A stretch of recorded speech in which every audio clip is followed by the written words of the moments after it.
네, 교통사고가 났을 때 분명히 상대방 잘못인 것 같은데 보험회사에선 양쪽 책임이라고 하는 경우가 적지 않았죠.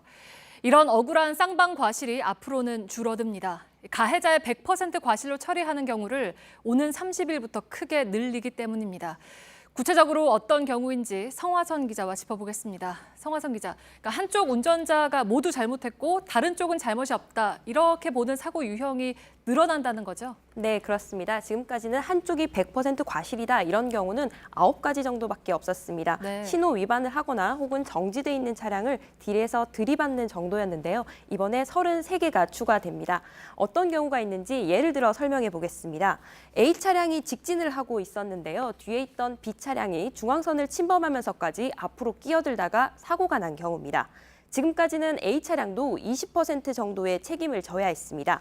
하지만 앞으로는 B 차량이 100% 책임을 져야 합니다. 네, 좀 이렇게 되면 억울하게 보험금이 오르는 경우도 줄 것 같은데요. 그리고 아예 기준 자체가 없는 경우도 있었다면서요? 네, 그렇습니다. 대표적으로 자전거 전용 도로에서 난 사고가 그런 경우였습니다. 자전거 전용 도로로 갑자기 자동차가 뛰어들어서 자전거를 들이받는 경우입니다. 지금까지는 딱히 기준이 없어서 자전거 운전자가 오히려 10% 책임을 진 사례도 있었습니다. 하지만 앞으로는 끼어든 자동차 쪽이 100% 책임을 져야 합니다. 또 있습니다. 직진과 좌회전이 가능한 이른바 직좌 차선이라고 하죠. 여기서 사고를 낸 경우도 마찬가지입니다. 직진과 좌회전이 모두 가능한 차선에 있던 A 차량이 동시 신호에 맞춰서 직진을 하고 있었습니다. 이때 직진만 가능한 옆 차선의 B 차량이 좌회전을 하면서 사고가 나는 경우가 종종 있습니다.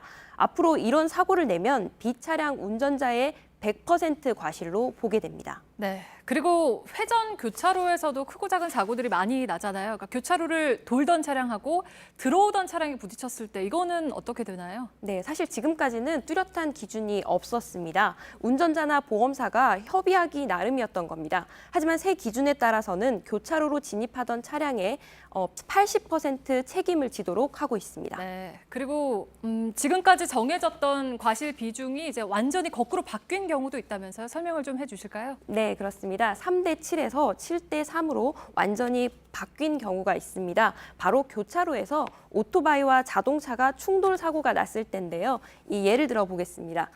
차가 꽉 막힌 교차로에서 오토바이가 움직이면서 다른 방향에서 오던 자동차와 부딪히면서 사고가 난 경우입니다. 지금까지는 오토바이 과실이 30%, 자동차 과실이 70%였습니다. 오토바이 운전자를 상대적인 약자로 봤기 때문인데요. 하지만 최근에 대법원에서 이를 뒤집는 판례가 나왔습니다. 오토바이 과실 70%에 자동차 과실 30%로 바뀌게 된 겁니다. 정체도로에서는 오토바이도 이 차량의 흐름에 따라 움직여야 한다고 판단한 겁니다. 네, 성화선 기자가 알기 쉽게 좀 풀어드렸습니다.